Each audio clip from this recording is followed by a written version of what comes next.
So here's how you can access the app library on your iPad. Let me quickly explain how it works. If it's your first time here on this channel, most definitely subscribe so you never miss anything important. So of course, when you are on your home screen, you can see the dots below, which indicate how many home screen pages you are using. So you might be using more or less, whatever.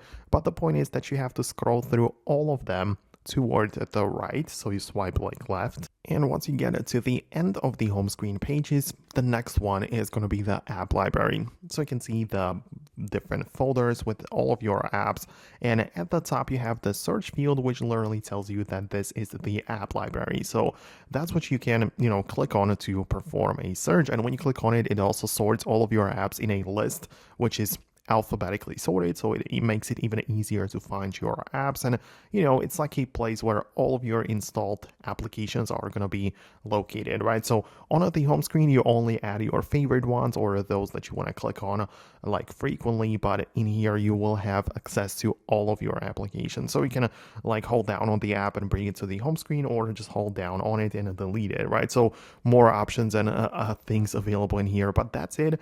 I just quickly wanted to show you where you can access it. Hit the thumbs up if it worked, subscribe for more, and I'll see you later.